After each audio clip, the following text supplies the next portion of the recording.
विद्यार्थियों, विगत कक्षा में हमने हमारे पाठ पर्यावरणम का अध्ययन किया था। आज की कक्षा में हम इस पाठ के जो अभ्यास प्रश्न हैं उनको हल करेंगे, उनको समझने का प्रयास करेंगे और उनको जानने का प्रयास करेंगे। तो विद्यार्थियों, आप अपनी लेखनी अभ्यास पुस्तिका अपने साथ रखें और इन्हें लिखकर स्मरण करने का प्रयास करें। तो विद्यार्थियों, आज की कक्षा में हम प्रथमतः चतुर्थ प्रश्न पर्यंतम तक जो प्रश्न है उन प्रश्नों को हल करेंगे और उन्हें समझकर जानने का प्रयास करेंगे। चलिए विद्यार्थियों, हमारे पास में प्रथम प्रश्न क्या है देखते हैं। हमारे पास में प्रथम प्रश्न विद्यार्थियों, एक पदेन उत्तरम लिखत, एक पद में उत्तर लिखो।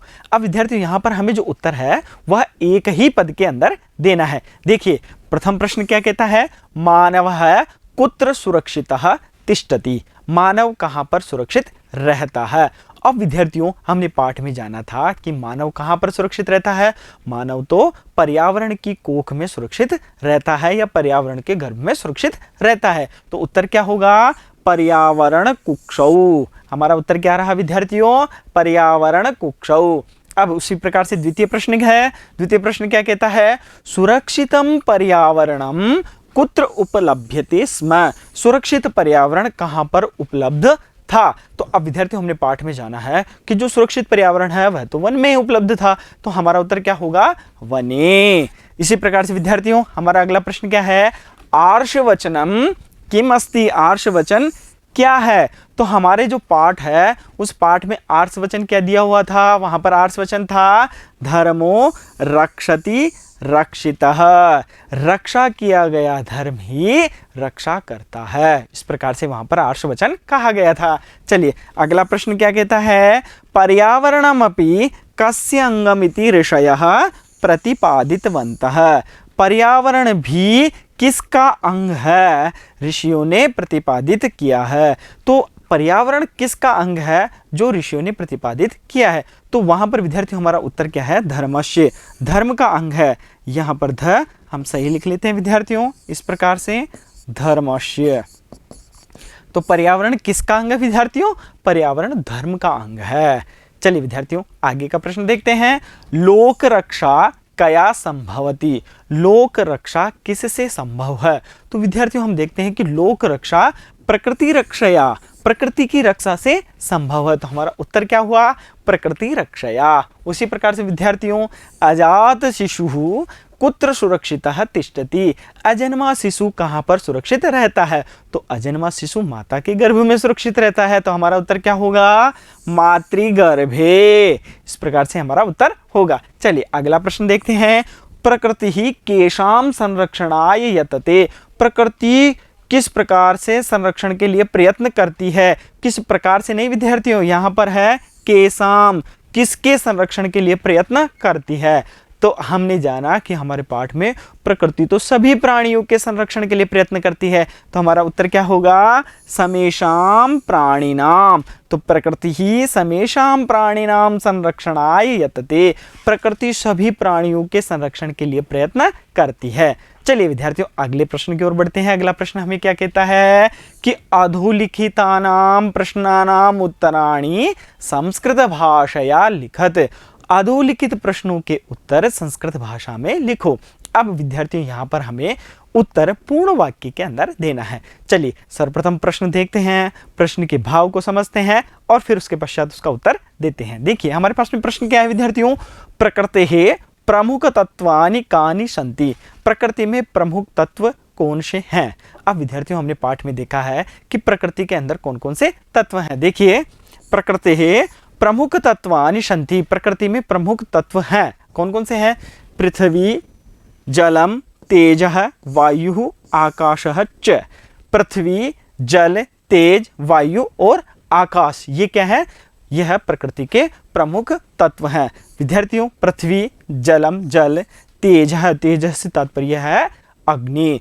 अब विद्यार्थियों, हमने पाठ के दौरान पढ़ा था कि वहां पर हमने इसका अर्थ प्रकाश भी लगाया था और इस पाठ के आधार पर इसका अर्थ क्या है, यहाँ पर अर्थ है विद्यार्थियों अग्नि और वायु और उसके पश्चात क्या है, आकाश है। ये सब क्या है विद्यार्थियों, ये सब प्रकृति के प्रमुख तत्व हैं। चलिए अगला प्रश्न क्या है, स्वार्थांधः मानवः किम करोति, स्वार्थ में अंधा मानव क्या करता है। प्रश्न है तो विद्यार्थियों किम के स्थान पर हम उत्तर लिखेंगे तो स्वार्थांधः मानवः, इसको सही लिख लेते हैं, स्वार्थांधः मानवः पर्यावरणम नाशयति, पर्यावरण का नाश करता है। जो स्वार्थ में अंधा मानव है वह क्या करता है विद्यार्थियों, पर्यावरण का नाश करता है। पर्यावरणे विकृते जाते किम भवति, पर्यावरण के विकृत हो जाने पर क्या होता है। अब विद्यार्थियों पर्यावरण यदि अगर विकृत हो जाता है, तात्पर्य है कि प्रदूषित हो जाता है, तो क्या होता है विद्यार्थियों, तो पर्यावरणे विकृते जाते, पर्यावरण के विकृत हो जाने पर विविधाः रोगाः भीषण समस्याश्च जायन्ते, विभिन्न प्रकार के रोग और भीषण समस्या हो जाती है। अब विद्यार्थियों यहाँ पर भी हम देखते हैं कि जो हमारा ध है वह सही नहीं लिखा हुआ है, उसको हम सही कर लेते हैं विविधाः, इस प्रकार से। चलिए विद्यार्थियों आगे के प्रश्न की ओर बढ़ते हैं। आगे का प्रश्न हमें क्या कहता है, अस्माभिः पर्यावरणस्य रक्षा कथम करणीया, हमारे द्वारा पर्यावरण की रक्षा किस प्रकार से की जानी चाहिए। अब विद्यार्थियों हमारे द्वारा पर्यावरण की रक्षा किस प्रकार से की जानी चाहिए, तो कथम के स्थान पर हम उत्तर लिखेंगे तो अस्माभिः वृक्षान स्थलचरान जलचरान च रक्षित्वा पर्यावरणस्य रक्षा करणीया, हमारे द्वारा वृक्षों की, स्थलचरों की, जलचरों की रक्षा करके पर्यावरण की रक्षा की जानी चाहिए। इस प्रकार से हमारा यह उत्तर है। चलिए आगे की ओर बढ़ते हैं। लोक रक्षा कथम संभवति, लोक रक्षा किस प्रकार से संभव है, तो विद्यार्थियों लोक रक्षा प्रकृति रक्षया संभवति, लोक रक्षा प्रकृति की रक्षा से संभव है। उसी प्रकार से परिष्कृतम पर्यावरणम अस्मभ्यम किम किम ददाति, परिष्कृत पर्यावरण हमें क्या क्या देता है। परिष्कृतम से तात्पर्य है शुद्ध पर्यावरण। अब शुद्ध पर्यावरण हमें क्या क्या देता है विद्यार्थियों, परिष्कृतम पर्यावरणम शुद्ध पर्यावरण अस्मभ्यम हमें शुद्ध वायु, शुद्ध वायु, स्वच्छम जलम, स्वच्छ जल, निरोग स्वस्थम शरीरम, निरोग और स्वस्थ शरीर, जीवन सुखानि, जीवन के सुख, सद्विचाराणि, सद्विचार, मांगलिक द्रव्याणि, मंगलकारी द्रव्य च ददाति, देता है। इस प्रकार से विद्यार्थियों जो शुद्ध पर्यावरण है वह हमें इतनी सारी चीजें देता है। परिष्कृतम पर्यावरणम अस्मभ्यम शुद्ध वायुम, स्वच्छ जलम, निरोग स्वस्थम शरीरम, जीवन सुखानि, सद्विचाराणि, मांगलिक द्रव्याणि च ददाति। इस प्रकार से इतनी सारी चीजें हमें वह प्रदान करता है। चलिए अगले प्रश्न की ओर बढ़ते हैं विद्यार्थियों। अगला प्रश्न हमें कहता है कि स्थूल पदान्यधिकृत्य प्रश्न निर्माणम कुरुत, स्थूल पदों के अनुसार प्रश्न के निर्माण करो। इस प्रकार से अब विद्यार्थियों हमारे पास में कुछ वाक्य दिए हुए हैं, उन वाक्यों में कुछ स्थूल पद हैं, उन स्थूल पदों को आधार मानकर हमें वहां पर प्रश्न निर्माण करना है। चलिए विद्यार्थियों हम देखते हैं कि हमारे पास में जो सर्वप्रथम वाक्य है हम उसका अध्ययन करते हैं, उसको समझने का प्रयास करते हैं और फिर प्रश्न बनाने का प्रयास हम करेंगे। देखिए विद्यार्थियों, वन वृक्षाः निर्विवेकम छिद्यन्ते, वन वृक्ष, वन के वृक्ष बिना विवेक के काटे जाते हैं। अब यहाँ पर विद्यार्थियों हम देखते हैं कि जो प्रश्न निर्माण की प्रक्रिया है वह किम सर्वनाम शब्द के प्रयोग से की जाती है। और विद्यार्थियों किम सर्वनाम शब्द पुल्लिंग के अंदर भी हैं, स्त्रीलिंग के अंदर भी है और नपुंसक लिंग के अंदर भी है। तो विद्यार्थियों जो हमारा स्थूल पद है वह जिस लिंग, जिस विभक्ति और जिस वचन में होगा हमें किम सर्वनाम शब्द के उसी लिंग, विभक्ति और वचन का प्रयोग करते हुए यहाँ पर प्रश्न निर्माण करना है। उसके बाद भी विद्यार्थियों यदि हमें लगता है कि हम सुविधा की दृष्टि से किसी अव्यय का प्रयोग करते हुए प्रश्न निर्माण कर सकते हैं तो हम उसका भी प्रयोग यहाँ पर कर सकते हैं। देखिए विद्यार्थियों यहाँ पर हम देखते हैं कि यह हमारे पास में प्रथमा विभक्ति का बहुवचन है और पुल्लिंग का पद है। तो विद्यार्थियों किम सर्वनाम के हम पुल्लिंग का पद लाएंगे, प्रथमा विभक्ति और बहुवचन का प्रयोग करते हुए यहाँ पर हम प्रश्न निर्माण करेंगे। चलिए सर्वप्रथम हम इन वाक्यों का अध्ययन करते हैं और फिर एक साथ इनका प्रश्न निर्माण करते हैं। देखिए वन, वन नहीं है विद्यार्थियों, वृक्ष कर्तनात् शुद्ध वायु न प्राप्यते, वृक्षों के काटने से शुद्ध वायु प्राप्त नहीं होती है। अगर हम इसका प्रश्न हिंदी में बनाएंगे तो किस प्रकार से बनाएंगे, किसके काटने से या किससे शुद्ध वायु प्राप्त नहीं होती है। तो विद्यार्थियों हम यहाँ पर देखते हैं कि किसके काटने से शुद्ध वायु प्राप्त नहीं होती है। प्रकृति ही जीवन सुखम प्रददाति, प्रकृति जीवन सुख को देती है। तो प्रश्न क्या बनेगा, प्रकृति किसको देती है, अजात शिशु मातृगर्भे सुरक्षितः तिष्ठति। अजन्मा शिशु माता के गर्भ में सुरक्षित रहता है। तो अजन्मा शिशु कहाँ पर सुरक्षित रहता है, इस प्रकार से हम प्रश्न बना सकते हैं। पर्यावरण रक्षणम धर्मस्य अंगम अस्ति।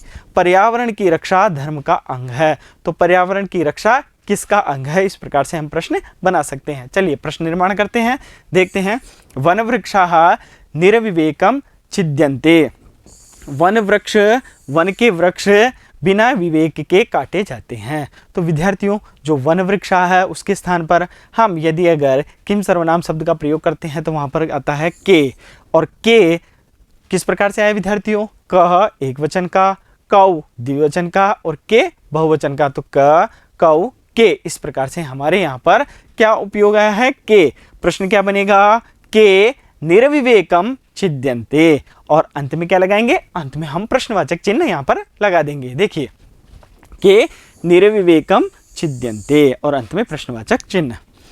वृक्ष कर्तनात् शुद्ध वायु न प्राप्यते। तो वृक्ष कर्तनात् के स्थान पर हमने क्या लिखा, कस्मात्, किम सर्वनाम शब्द का प्रयोग करते हुए। और यहाँ पर लिखा कस्मात् कारणात् शुद्ध वायु न प्राप्यते। किस कारण से शुद्ध वायु प्राप्त नहीं होती है। प्रकृति ही जीवन सुखम प्रददाति। तो जीवन सुखम के स्थान पर हमने क्या लिखा, किम। तो प्रकृति ही किम प्रददाति, प्रकृति क्या देती है। अब विद्यार्थियों, अगला हमारे पास में क्या है, अजाद शिशु मातृगर्भे सुरक्षितः तिष्ठति। अजन्मा शिशु माता के गर्भ में सुरक्षित रहता है। तो मातृगर्भे के स्थान पर हम क्या लिखेंगे, कुत्र। यहाँ पर हमने कुत्र अव्यय का प्रयोग किया है। तो अजन्मा शिशु कहाँ सुरक्षित रहता है, तो अजात शिशु कुत्र सुरक्षितः तिष्ठति। पर्यावरण रक्षणम धर्मस्य अंगम अस्ति।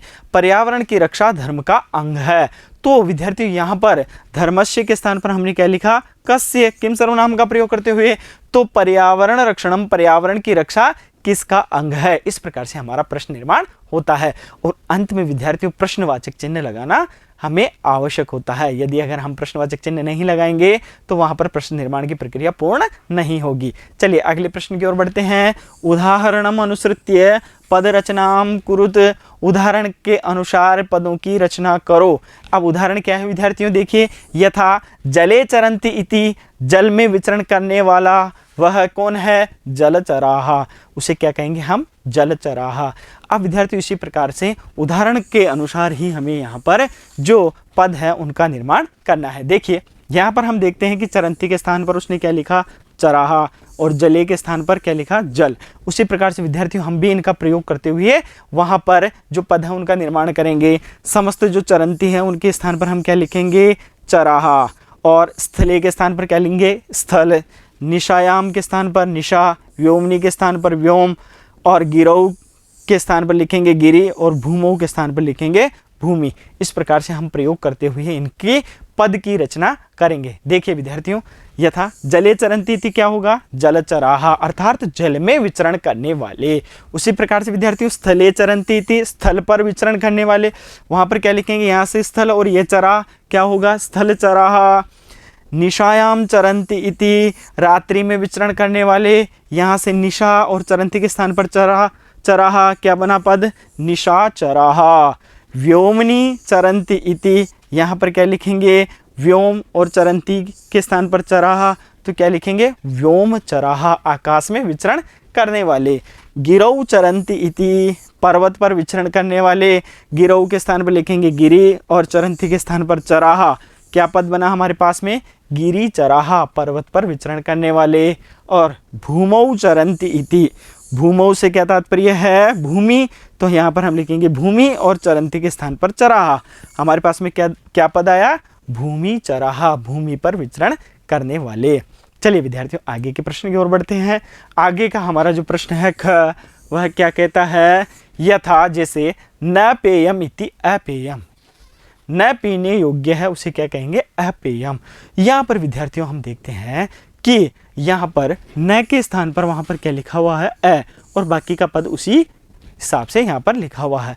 अब विद्यार्थियों, यह एक समास का प्रकरण है जिसे विस्तारित रूप से हम यहाँ पर अध्ययन न करके सामान्य रूप से हम इसका अध्ययन करते हैं। जैसे न के स्थान पर हमें क्या लिखना है, अ, यहाँ पर भी अ, और उसके बाद भी अ, न के स्थान पर भी अ, तो इस प्रकार से हमारा क्या बनेगा, न वृष्टि इति अवृष्टि, न सुखम इति असुखम, न भाव इति अभाव, न पूर्ण इति अपूर्ण है। इस प्रकार से हम इसका उत्तर सीधे तौर पर दे सकते हैं। देखिए किस प्रकार से, न पेयम इति अपेयम, न वृष्टि इति क्या लिखेंगे अवृष्टि, न सुखम इति उसको क्या लिखेंगे असुखम, न भाव इति उसे क्या लिखेंगे अभाव, न पूर्ण इति उसे क्या लिखेंगे हम अपूर्ण। इस प्रकार से विद्यार्थियों हमारे इस पाठ के प्रथमतः चतुर्थ प्रश्न पर्यंतम तक जो प्रश्न थे उन प्रश्नों को हमने हल किया, जानने का प्रयास किया। अब विद्यार्थियों इसके जो शेष प्रश्न हैं उन्हें हम आगे की कक्षा में जानेंगे। तो विद्यार्थियों मिलते हैं हम शेष प्रश्नों के साथ अगले वीडियो में, तब तक के लिए धन्यवाद।